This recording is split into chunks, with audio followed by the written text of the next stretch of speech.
சித்தர் பூமி. முதல் திருமணம் சரியா அமையாத பட்சத்தில் அவங்களுக்கு விவாகரத்து ஆயிடுச்சு. இப்போ இரண்டாம் திருமணம் பார்க்குறாங்க.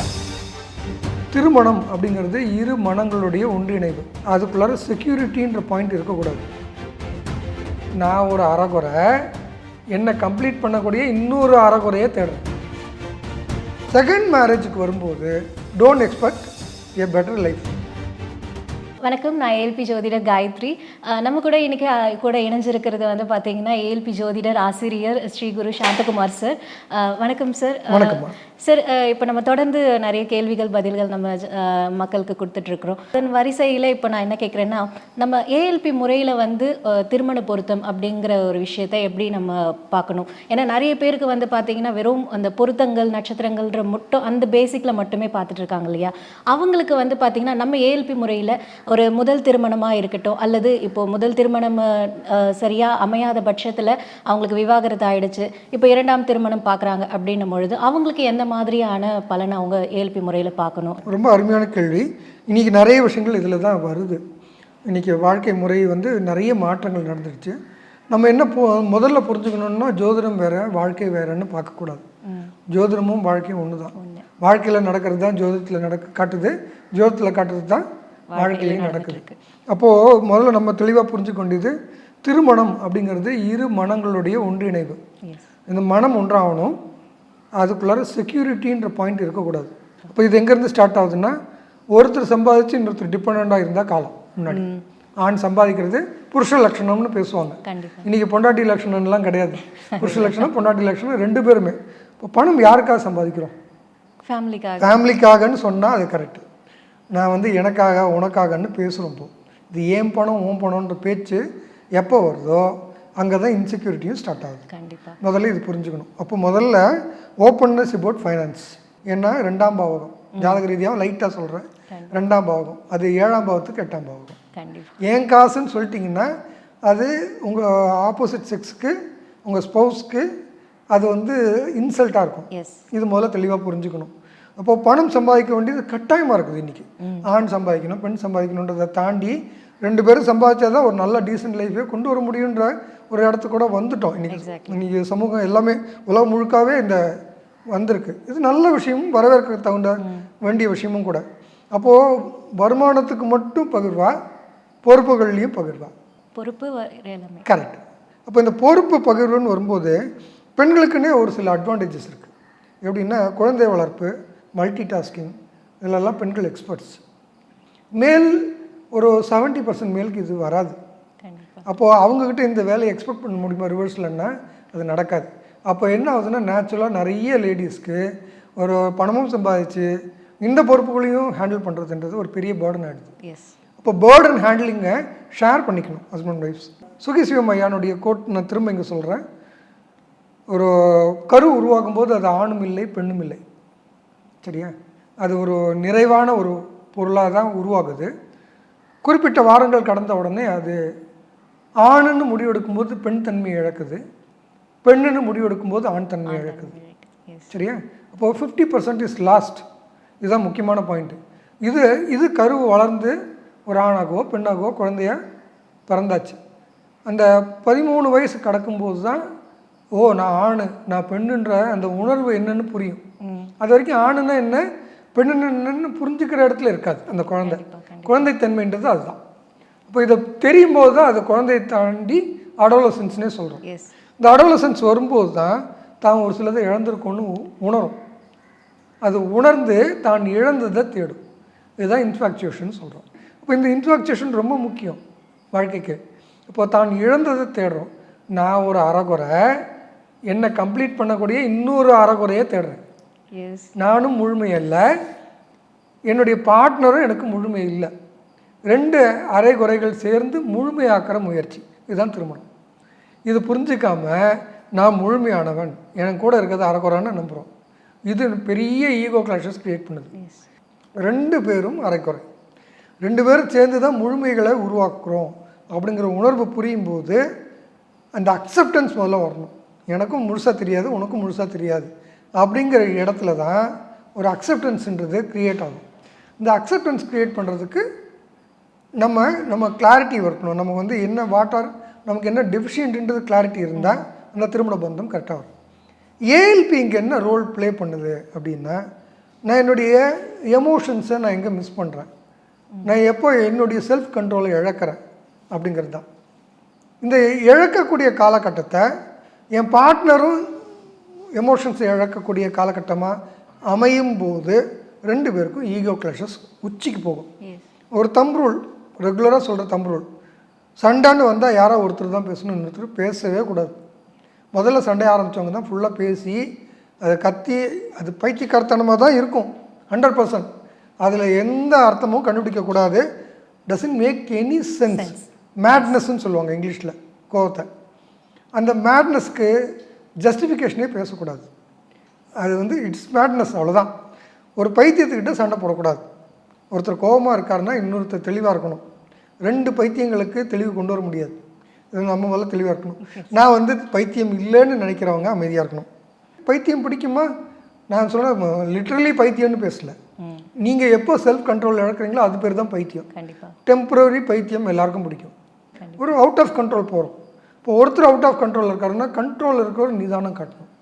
இப்போ நமக்கு ஜாதக ரீதியாக நம்ம பொருத்தம்னு எது பேசுகிறோம்னா, ஒருத்தர் பொருத்தம் கண்ட்ரோல் இல்லாத நேரத்தில் இன்னொருத்தர் அதை கருணையோடு ஹேண்டில் பண்ண கற்றுக்கணும். அந்த கருணை இல்லாமல் பழி வாங்குற நேரமாக எடுத்துக்கிறாங்க. நீ இப்படிலாம் செஞ்சல, நான் இப்படிலாம் செய்கிறேன்னு. இதுக்கு என்ன முடிவு இருக்கும்? கரெக்டாக? ஸோ இதுதான் மேட்னஸ்னுடைய உச்சம். இது ஒருத்தருக்கு ஒருத்தர் ட்ரிகர் பண்ணி மாறி மாறி மாறி மாறி ஹர்ட் பண்ணி எப்படி கம்ப்ளீஷன் வரும்?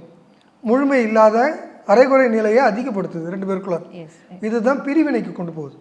இப்போது நிறைய பேருக்கு என்ன நினைப்புன்னா, இந்த ஒய்ஃப் சரியில்லை, இல்லை இந்த ஹஸ்பண்ட் சரியில்லை, நான் டைவர்ஸ் பண்ணிவிட்டு அடுத்த மேரேஜ் பண்ணிட்டேன்னா, வேறு ஒரு பார்ட்னர்ஸை செலக்ட் பண்ணிட்டேன்னா நான் இதெல்லாம் சரியாயிடும்னு நம்புகிறாங்க. ஆனால் ஜோதிட ரீதியாக என்னென்னா, நான் வாங்கி வந்த வாரம் எனக்கு மனைவி கூட இந்த குறிப்பிட்ட காலகட்டத்தில் எனக்கு பிரச்சனைகள் அனுபவிக்கணும் அப்படிங்கிற அமைப்பு. இதை தான் நான் ஃபேஸ் பண்ணுறேன்.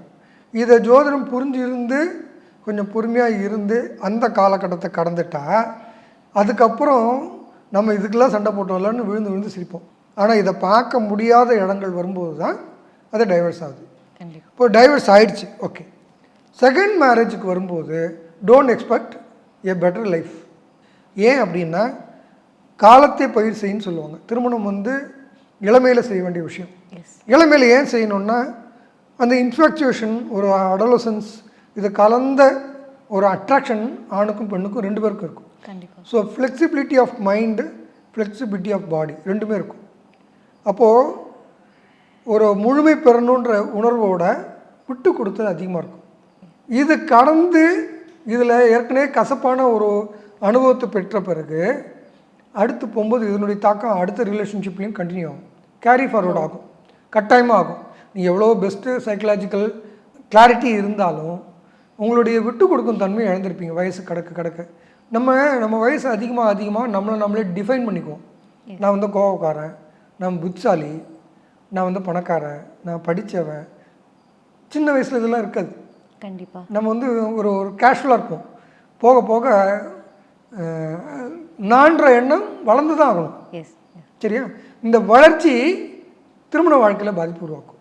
செகண்ட் மேரேஜ்னு போகும்போது அவங்க ஏற்கனவே டிஃபைன்டாக இருப்பாங்க, இவரும் ஏற்கனவே டிஃபைன்டாக இருப்பாங்க. இவங்க 2 பேருக்குள்ள ஃப்ளெக்சிபிலிட்டி எங்கே இருக்கும்? கண்டிப்பாக. ஸோ டெஃபினட்டாக செகண்ட் ரிலேஷன்ஷிப் ஸோ அந்த சுமூகமாக இருக்காது. இதை புரிஞ்சுக்கிட்டு லைஃப்பை ஸ்டார்ட் பண்ணணும். எனக்கு ஒரு பார்ட்னர்ஷிப் போகணும், லைஃப் பார்ட்னர் போகணும், என்னை கம்ப்ளீட் பண்ணக்கூடிய ஒரு ஆள் தேவைன்னா இன்கம்ப்ளீட்டாக தான் இருக்கும்னு புரிஞ்சு ஸ்டார்ட் பண்ணணும். அப்படி இருந்தால் செகண்ட் லைஃப் நல்லா. ஏன்னா சார், இப்போது பொதுவாகவே வந்து பார்த்திங்கன்னா, என்னோட முதல் திருமண வாழ்க்கை நல்லா இல்லை, அது வந்து ஒரு எண்டுக்கு வந்தாச்சு. 2வது திருமணம் அப்படின்னும் பொழுது எனக்கு அது ரொம்ப நல்லா இருக்கும் அப்படின்ற அந்த ஓவர் எக்ஸ்பெக்டேஷன் அதிகமாக இருக்கும். அப்போது அந்த இடத்துல வந்து பார்த்திங்கன்னா இந்த பதில் வந்து எப்படி இருக்கும்னா, இவங்களுக்கு ஓகே, இது வந்து நம்ம ஏற்கனவே ஒரு விஷயத்தை நம்ம இழந்திருக்கோம், ஆனால் இந்த 2ஆம் திருமணம் அப்படிங்கிறது வந்து ஒரு பாடத்தை நம்ம கற்றுக்கிட்டு ஒரு லைஃப்குள்ளே நம்ம போகிறோம். அப்போ அந்த விஷயத்தை நம்ம எப்படி கொண்டு போகணும் அப்படிங்கிறதுக்கு ஒரு முதல் விஷயம், ஏற்கனவே இருந்த பார்ட்னர்னுடைய விஷயங்களை முதல்ல கேரி ஃபார்வர்ட் பண்ணக்கூடாது. அது வேறு லைஃபு, இது வேறு லைஃப் தான். ஆனால் இவங்களால் கேரி ஃபார்வர்ட் பண்ணாமல் இருக்க முடியாது. ஏன்னா இவங்க 7ஆம் பாவம் இவருக்கு அப்படியே தானே இருக்குது. இது ஒன்றும் மாறலையே. கரெக்டாக? அப்போ அதனுடைய கேரி ஃபார்வர்டு இவருக்கு இருக்கும். இது ஸ்டார்டிங்லேயே ப்ராப்ளம் க்ரியேட் பண்ண ஆரம்பிச்சிடும். அதனால தான் செகண்ட் ரிலேஷன்ஷிப் ரொம்ப நல்லா போகாததுக்கு காரணமாகவும் சொல்லுவேன். அதாவது ஈகோவை வந்து குறைச்சிட்டு அக்செப்டன்ஸ் அதிகமாக இருக்கணும் அப்படிங்கிறத வந்து இங்கே நிறைய பேர் புரிஞ்சுக்கிட்டாங்கன்னா கண்டிப்பாக இந்த பிரச்சனைகள் வந்து தவிர்க்கப்படும். 2ஆம் திருமணம்ன்ற ஒரு விஷயம் அவசியமே ஏற்படாது அப்படிங்கிறது ரொம்ப முதல் ரிலேஷன்ஷிப்பை ஒழுங்காக பண்ண தெரியாதவங்க செகண்ட் ரிலேஷன்ஷிப்லேயும் சேலஞ்சஸ் வரும். கண்டிப்பாக முதல் ரிலேஷன்ஷிப்பை அதே நேரம் ஒரு சில இப்போ ஒரு பார்ட்னர் இறந்துட்டார், இது செகண்ட் மேரேஜ்ன்றதும் இதனுடைய தாக்கமும் இருக்கும். ஃபஸ்ட்டு பார்ட்னர் எப்படி இருந்தாங்கன்றத பொறுத்து அதனுடைய சேம் எக்ஸ்பெக்டேஷனை கன்டினியூ பண்ணிடுறாங்க. அவங்களுக்கும் இதே தான் நான் சொல்லுவேன், அது வேறு லைஃப் இது வேறு லைஃப்னு பார்க்கணும். செகண்ட் திங், ஒரு சில ரிலேஷன்ஷிப் வேண்டவே வேண்டாம், எனக்கு சூட்டே ஆகலை, கம்ப்ளீட்டே பண்ண முடியல, அதாவது இன்கம்ப்ளீட் 2 பேர் கம்ப்ளீஷன் பேசணும். சம்டைம்ஸ் என்ன ஆகும்னா 5% அவர், நான் வந்து 95% கம்ப்ளீட் பண்ணுறேன். நான் giving too much to the relationship. இந்த ஃபீலிங் பண்ண வேண்டியிருந்தால் பண்ணணும், தப்பு ஒன்றும் இல்லை நான் பண்ணணும்னு அவசியம் இல்லை, it's a free will. But அந்த சாய்ஸஸ்க்கான கான்சிக்வன்சஸும் உங்கள் ஃப்ரீ வில்ல தான் இருக்குதுன்னு புரிஞ்சுக்கோங்க. கான்சிக்வன்சஸை ரெடியாக தாராளமாக பண்ணலாம். So it's up to you. இது ரைட்டு தப்புன்னு யாருமே வெளியிலேருந்து சொல்லக்கூடாது. தயவு செய்து இந்த ஹஸ்பண்ட் ஒய்ஃப் ரிலேஷன்ஷிப்குள்ளார 3வது யார் வந்தாலும் அவங்களுக்கு புரிஞ்சிக்கவே முடியாது. இப்போது ஒரு ஹஸ்பண்ட் ஒய்ஃப்குள்ளார இருக்கிற இஷ்யூஸை என்ன பிரச்சனை சொல்லுங்கள் அப்படின்னு கவுன்சிலிங் பண்ணால் கூட, சைக்காட்டிஸ்ட் உட்காந்தா கூட ரியல் ஃபேக்டரை வெளியில் சொல்லவே மாட்டாங்க, சொல்ல முடியாது. அது அவங்க 2 பேருக்குள்ளார மட்டுமே பேசிக்க கொள்ளக்கூடிய ஒரு நிகழ்வாக இருக்குமே தவிர நிஜம் என்னன்றதை வெளியிலேருந்து பார்க்க முடியாது. மிஞ்சி போனால் ஒரு ஜோசியர் சொல்ல முடியும், இதுவாக இருக்கும் அதுவாக இருக்கும்னு சொல்ல முடியுமே தவிர மற்றபடியாக வேறு யாரும் அதை கரெக்டாக ஜட்ஜ் பண்ண முடியாது. ஜட்ஜ்மெண்ட்டை விட டிசிஷன் மேக்கிங் அவங்க 2 பேர் தான் திரும்ப எடுக்கணும். கண்டிப்பாக. அப்போ அந்த 2 பேருக்குள்ளார எடுக்க வேண்டிய முடிவுகள் எடுக்காததனுடைய கோளாறுகள் தான் அங்கே காட்டுது. அதை வந்து வெளியிலேருந்து சொல்யூஷன் கொடுக்க முடியாது. அப்போ வெளியில் ஒரு சஜஷன்ஸ் பேசுகிறது இதெல்லாம் ஓகே, நல்ல விஷயந்தான். ஆனால் முடிவுகள் அவங்கவுங்க தான் எடுக்கணும். மற்றவங்க இன்ஃப்ளூயன்ஸை ரொம்ப கேர் பண்ணக்கூடாது. வெளியிலேருந்து வர இன்ஃப்ளூயன்சஸ் தான் 90% ராங் டிசிஷனுக்கு காரணமாக இருக்குது. கண்டிப்பாக இது என்னால் உறுதியாக சொல்ல முடியும். கண்டிப்பாக. அதாவது ஏற்கனவே திருமணம் ஆனவர்களுக்கும் சரி, இனி திருமணம் நடக்க இருக்கிற மக்களுக்கும் சரி, இந்த பதில் வந்து பார்த்திங்கன்னா ரொம்ப பெரிய உதவியாக இருக்கும் சார். ஏன்னா ஈகோன்ற ஒரு விஷயந்தான் வந்து மேஜர் ரோலே ப்ளே பண்ணிகிட்ருக்கு. ஸோ அதை தவிர்த்துட்டு அக்செப்டன்ஸை எல்லாத்தையுமே வந்து ஏற்றுக்கிற ஒரு தன்மையை இருந்தது அப்படின்னா திருமண வாழ்க்கை சிறப்பாக இருக்கும் அப்படிங்கிறது ரொம்ப தெளிவாக இருந்தது. நன்றி சார். நன்றிங்கம்மா, நன்றி. சித்தர் பூமி.